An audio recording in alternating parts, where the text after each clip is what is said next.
So if we may continue, you're telling about your car that you drove to the West Oh, Coast yeah, and yeah. your next door neighbor with a Buick. Well, he was trying to trade down because he couldn't afford to keep this car. So he said, maybe you'd like to buy this. Maybe the Ford's too expensive, so buy this from me. I'll give it to you for $900, and I'll give you $350 for yours, so you'll only owe what, $550. I said, okay, let me ride it around. So I drove it right up to the Ford dealer. I said, what do you give me for this car? He said, I'll give you $1,250. Give me $1,250. He's got by $900. It's not bad. So I went back and said, I'll take it. Something, you're right. I shouldn't take on those kind of expenses and so forth and so on. You take my Plymouth, I'll take your Buick. So my brother-in-law working at a dealership, he held the green chartreuse with the gold in the back. And I drove the Buick around for a week or so, and I drove it up there. The guy made me $1,250, and I made $350 on a turn, which is what, we call the double escrow deal, where we are moving the book around the business, but we haven't quite closed the option deal, And if we sell it, fine. If we don't. Anyway, it was like a great experience. I felt really good for myself. I made $350, boom, just like that. And I'll never forget, we packed that car up with everything we owned, except for the other, we didn't have much furniture. We shipped that. And we drove. We drove from Cincinnati to Los Angeles. How long did it take you?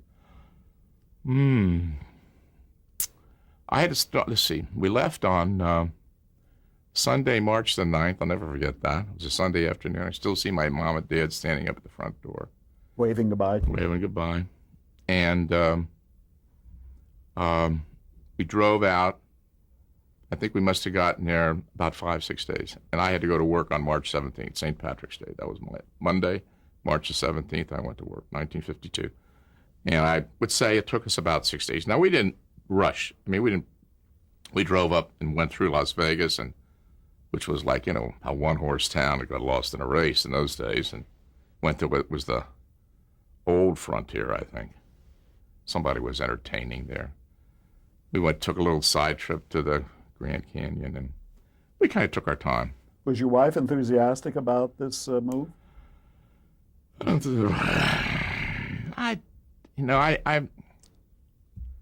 Yes and no. I don't think she was particularly excited, but on the other side of the coin, I mean, this is what we were going to do, She was a teacher. She gave up her job as a teacher. Her name? Carol. She was there. She was game. I mean, I think she was. When we got out here was when it got difficult. Because after we were here for a while, because I came from I had a huge family. I mean, I had lots of relatives on my mother's side, my father's side. I mean, cousins and aunts and uncles, and it was always family. My wife came from Wisconsin, and they had no relatives in Cincinnati. It was only she and her mother and father and brother. There were only 4 in their family. She always used to say, I married you because you had this great relatives and this whole big family, and you moved to California when everybody left, When we got here, it was tough. What did you encounter when you came to California? It was your first visit.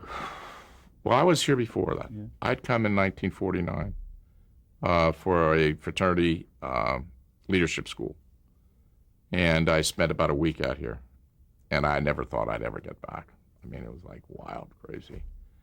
I thought I remember we go through the whole story, but they had a big dance. They fixed us up at a house from UCLA, and I still remember going down Wilshire Boulevard in California, here I come, but I'm never going to be back. And all of a sudden, 3 years later, I'm here. But, I've been away to school, but it's kind of like different when you're away full time. You're trying to set up. And there's no structure, you're used to a lot of people, and there's no one, just you, your wife, and we had a baby, and it was our family, but trying to get involved and integrated into the community, and finding our way along was difficult. I can remember sitting in this little apartment we had on Hollywood Way and looking out the window and saying to myself, God, I can see myself to this day, sitting there saying, how can I get out of this? What would happen if I went back home? What would I do? Would it be would it work? And then I think the leveler was that I did go home. I went home for Christmas, 1953. And I found out that all my friends were involved in, they had the business, they had children, they had married. I came to town. Sure, they were happy to see me, but they had their own lives. You know, it wasn't the way it was when I was going to school and working and so forth. It was a different situation. And that was kind of the leveler. I said to myself, you know something? Not going to be any different here than it is out there. You go back, and it's going to work out for you. And it did. So you went to work for Ziv. What was your actual title when you went to work for Ziv? What title? You know, title? I don't think I had a title. Who do you report to? I reported to this guy, Babe Unger, on the West Coast, but I had a dual reporting function. I had to report to my uncle, you know. And eventually, I started looking up in these, you know, industry books to see what good titles would fit for me. Because I was working on his money side. I knew that was bad. I knew that accountants made no money. I mean, that was no future for me. But it was a way to get started. You know what I mean? It's like going in a supermarket and being a bag boy, but eventually you want to own one, right? Yeah. So I would read all these things about different. I remember one time I was reading Industry Magazine, and there was a guy at 20th Century Fox, Sid Rogel, and his title was Executive in Charge of Studio Operations. I love that title. Whew, that big, you know. So I called him. I said, that's my new title. I put that on my letter. Nobody made me executive. I just made myself. You know, I never had a title until I found this book. I read this title. I said, that's for me. That looks really important. By that time, you know, I started out, I was really just keeping these books, and I was a failure at it, I got to tell you. I almost got fired because I didn't know what I was doing. I honestly didn't. I was faking it, you know, but trying to do it honestly. And I was falling behind. Things were difficult, you know, because I wasn't really an accountant. I never even got good grades in accounting when I went to Ohio State. So we went through a period where we didn't have much production, and we had these wardrobe department, prop department. Where do you charge your salary? No pictures to charge it to, you know. So we just kept building up, throwing in different pictures. All of a sudden, the pictures started going over budget. What do I do about that? I get a call from New York. What's going on out there? You guys aren't taking that rap. So out comes John Sin.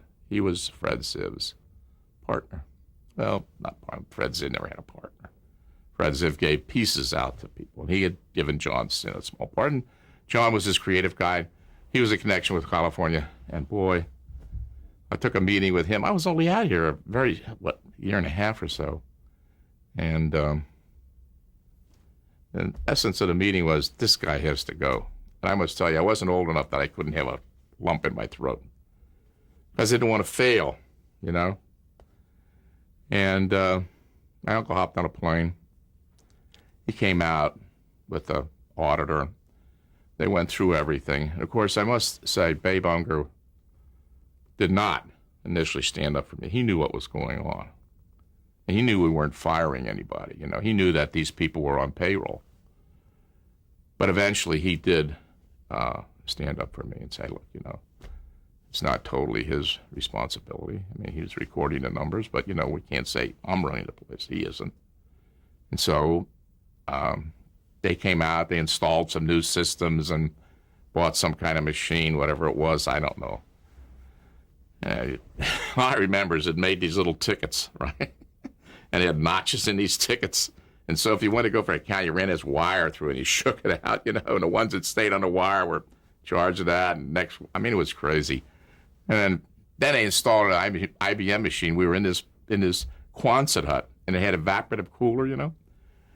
And all these IBM cards started to swell up because the guys were running the cooling system so much, and you couldn't get anything out of it. And then they started trying to dry the cards out. I mean, it was a disaster. So I was trying to do everything I could to distance myself from the numbers, and that's why I made myself executive in charge of studio operations.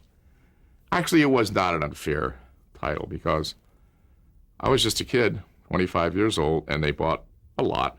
Ziv bought a lot. Right now it's a boys. Tell us about the Ziv organization. First, start with Fred Ziv himself. Did you know him personally? Oh, sure, absolutely. What sort of man was he? Very exacting. Looked almost like a school teacher professor. Rimless glasses.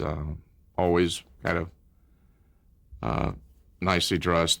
Always wore crepe sole shoes. I'll never forget that. Crepe sole shoes. Fred Y. His father made his money making buttonholes. You ever believe anybody can make a living making buttonholes? But that was his business. He was a buttonhole maker. And when Fred got out of Michigan, University of Michigan, he wanted to be an advertising agency business, and his father fronted him. He invested $10,000 in the business. And there was a big baking company in Cincinnati called Rubel's Bread. And Fred got the advertising account, and he created this little character, this little Cupid character with a bowler hat leaning up against a fire plug. And the caption was, "The freshest thing in town." I mean, it became a super hit, and it put him on the map as an advertising agency business, in the advertising agency business. Then, the advertising was going in all these radio shows. And I think Sin came along about that time. Johnson. And John was writing radio shows in Cincinnati. And I'm not, a historian on this, but essentially, I think John convinced Fred that they should start to produce a few radio shows themselves. And so they did things like I Was a Communist for the SCI, the old Matt Svedek book. Bold Venture. There was the Guy Lombardo show. That was one of the first things they did. All syndicated. All syndicated. They sent out 78 RPM records with slots to put the commercials in. Those were all shipped. And then they bought a company called World Broadcasting, which was a music library, and they sold that music library. And by that time, Fred had like 50, 60 salesmen out in the field across the United States selling radio shows. Now, these were pioneering efforts. There weren't many people doing this. No, absolutely not. But it was a natural, because so many of the television stations were outgrowths of radio stations. Broadcaster's a broadcaster, right? So it was a natural for him to go into the syndication business and start selling films market by market. And he actually took a lot of the radio salesmen and moved them over into television. Now, where does Paul Krasny fit into this? Phil Krasny? Phil Krasny. Phil Krasny had been a producer and had gotten his hands on the Cisco Kid rights. I don't know a lot about Phil's background, except that he was a pretty well-known Hollywood producer and, mixing around the business, having come, as I said, from the University of Michigan with Fred Ziv. So you're suggesting the Cisco Kid was a hot property? I think, yeah. What happened is that whether it was Phil... So you were telling us about your Phil Krasny and how the Cisco Kid being a hot property. Well, I think it was Phil, probably. Phil held the rights to the Cisco Kid, and Interstate Bakeries, which Weber's Bread, I guess it's still around. I don't do much shopping anymore, but Weber's Bread was interested in buying something like for Western 14, 15, 16, 17 states. But they were only going to pay approximately 50 to 60% of the production cost, which in those days was going to be $8,000 per half hour. So... Excuse me, are we talking radio or television? We're talking television. Now, was Cisco Kid a radio property originally? No. Cisco Kid was, there were a number of Cisco Kid theatrical films made. You remember all of those going back to the 30s. And they made them at MGM. Probably 4 or 5 or 6 different feature pictures, and different characters played it, just like Tarzan. There were different men who played the role of Cisco. It was an old O. Henry short story, but by that time, the property had taken on certain characteristics that were essentially copyrightable, because O. Henry's story was a public domain piece. But the point is that Phil, in talking to Fred, said, I need somebody to sell the rest of the United States so we can get enough money to produce this show. It's no different than somebody saying, look, I have $500,000. I need another $500,000 advance from foreign to make a small picture. So that's how they came together. Fred had the radio sales force, and he said, you can get these guys to sell it to some of these television stations that are starting up. So that's how they started the production, and that's how they paid for it. And unfortunately, the first episodes, instead of costing $8,000, if you can imagine, they cost $9,000 or $10,000. And Fred, Ziv, and John Sin went crazy, and they were all upset because that meant they were $52,000. I don't know. In any event, the point is that it was a kind of a combination syndication deal, something that we barter kind of arrangement. Weber's Bread got the right to put this in any television station. They could put it on in their territory. The rest of the territories and foreign were sold by Fred Ziv. And he started an individual. We had an individual company for that, Cisco Kid Pictures, Inc. That was all run separate and apart. And who were the principals in the cast of Duncan Ronaldo. Who was what, a character actor? He was famous for having been involved in that. There was a movie that was made in Africa. That'll have to come to me, but there was a movie made in Africa. It was a terrible situation. Someone was killed on the picture. Duncan had been a pretty strong character actor. And Leo Carrillo, of course, had been, just everything you could think of as far as movies were concerned. He was the sidekick? Yeah, it was Cisco and Pancho. Hey, Cisco. Hey, Pancho. And Leo Carrillo is a big name on the West Coast. Yeah, but like I said, those people were, the movies were kind of going away and television was happening, and Leo saw an opportunity here, and he was perfect for the role. He was terrific because he was like a comedic Latin sidekick, And of course, Duncan, everybody played Cisco as a Latin also.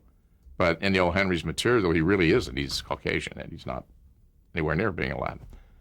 But they were making 26 half hours a year on 16 millimeter Kodachrome, and like about 15 years ago, some guy brought them out of the vaults, and they put it back on television in color, and the color was beautiful after all those years. Where did they actually make these? Well, initially, before I got to California, they would go up toward Mammoth, and there's a area up there which I've been trying to remember for a long time. Area where they used to shoot pictures, and they would go up there and they'd shoot all the exteriors for maybe 5 or 6 episodes, and then they'd shoot the interiors at California Studios, which is where the old Hopalong Cassidys were made, and Pop Sherman owned that and he rented space there. Later on, we went and shot really out in the valley. We shot there were ranches out there in those days, which are now, home tracks, but Iverson's Ranch and Corrigan's and Bell Ranch and Caneo Ranch, and they all had various, types of topography and facilities that for any particular, set of episodes would work for us. How were these films distributed? Well, as I said, half of the United States, not half, a third of the United States went to Weber's Bread, and the other 2/3 Fred sold with his sales force. I meant physically distributed. Oh, physically, they were on 16 millimeter prints. And the salesman carried around a projector. If he wanted to sell somebody, he set up his projector in their office, put the spill on, ran a 16 millimeter film. Did you know any of the salespeople who later went on to bigger and better things in the entertainment industry? From Ziv? Yeah. Yeah, well, there were quite a few. Yeah, it's a long time ago now, but I guess the head of the sales department was Bud Rifkin. You probably have run into Bud, Bud around. He went on to do a lot of different things. As a matter of fact, he preceded me in running Metro Media. He ran Metro Media 68 to 70. I took it over in 70. Kenny Joseph, who was our head of sales at Metro Media, was a Ziv salesman. They were all over the place. I mean, when we see at Metro Media, Frank Reel was our New York head, and he had worked at Ziv. So he hired a lot of the guys who were originally Ziv salesmen at Metro Media. It wasn't that much longer. Ziv went out of the syndication business about 60, so it was only 10 years later. Now, how could Ziv operate I understand they had an office in Hollywood, but out of Cincinnati. Did they not have something going for them in New York? Well, what had happened is that as the radio business grew, Fred moved John Sin to New York because that was a better location for the creativity there of getting actors and writing. And so they opened a New York office. And when I went to work for them, 1952, the New York office was already established. So there was a New York office, a Cincinnati office, and a Hollywood office. Yeah, but Fred Ziv would never leave Cincinnati. And he wanted to control all the money. So that's why he and Joe Morris sat in Cincinnati. And we had to request, we'd have the teletype machine. You remember the teletype machine? And so we'd punch it, we'd teletype if we needed it in a rush. If we didn't, we mailed all the invoices back, and they would pay him from Cincinnati. You believe that? This is crazy, but you'd get a writer's contract, and the guy would have 3 payments. So he wanted to get paid the minute he turned his material. So we'd send a contract to New York. They'd send us out the 3 checks. Crazy, right? I mean, these checks were sitting here sometimes for weeks. So by that time, I'd hired a guy from, I don't know, some accounting agency, Cooper's Librand or something, to run the accounting department. And he had somebody who was in charge of issuing these checks, So one day he comes over and says, "We got a terrible problem." What happened? He said, "Joe left town." I said, "Joe who?" He said, "The guy that keeps the writer's checks, but he took the checks with him." The guy just picked up the whole file of writer's checks and left town. We caught him, very quickly, but I mean, it was such a joke. I said to Joe, "See, you got such great controls here. I mean, we had these things in a safe. We did everything possible to control this, and then boom." But they never stopped. Still, contract went there, wrote the checks, sent them out. It was ridiculous. Did you, in time, make the transition from the business side? Well, yeah. What happened is that, as I said, I got this. When we moved to PRC and bought the studio, see, Fred bought what was called PRC Studios. What did PRC stand for? Path A Realty Company, I think. It was owned by there was a man by the name of Colonel Frank Levy, who got his credits to the Second World War, and he was always investing. And he got people like Bob Hope and others, and actors, and they were investing in real estate, and they bought this studio. But, they found out real quickly they didn't want to be in a studio business. Besides, they had a couple of crooks running it for them. And so Fred stepped in, and he bought this studio. And the minute they said, "You got to go over there and make the transition." So in 1954, I go to this studio, and now I have to figure, we're shooting 3, 4, 5 series. So now I have to figure out how to, get these other series. We were doing Fireside Theater was being shot there. Superman with the old George series, Superman was being shot there. What was Peter Lawford's series? You remember Peter Lawford had a series? Those were all being shot there. So I had to terminate those relationships to make room to bring in all of the Ziv shows. And so by that time, accounting was out the door. I hired this guy we made him the controller, Ed. Anyway, he took over the accounting work around 1954, 55, and then I started primarily running the studio. And then since I'd had a lot of background, now by this time I'd had a lot of background in the budgeting and production. You can't run budgets unless you know production. You can't be a production guy unless you know how to run a budget. So in about 2 or 3 years, I got a tremendous amount of experience. I mean, from the ground up. I mean, from how much does it cost to rent a horse and haul a horse and whatever. And so I was ready to, and we had brought in then a production manager guy named Joe Wonder, who was excellent. But he and I had a great relationship. And so I pretty much began to take over the supervision of the whole physical production operation, running the studio, all the budgeting, all the scheduling, just about everything that Babe Unger didn't do. And that's what I was doing when I got a call from Columbia to go to work there in 1959. But before I let you leave, I'm not gonna move on. leave Ziv, production, it was still being done on film? Oh, yeah, everything. Oddly enough, Fred Ziv had a lot of foresight. It was not realized, unfortunately, but we were shooting on 35 millimeter color. I mean, we started doing that about 1953, 54. and we put the color in a vault, and we, everything went out in black and white. We made dupe negatives, but he believed that there was color television, which obviously did happen, but I think he would thought it was going to happen a little earlier than it did.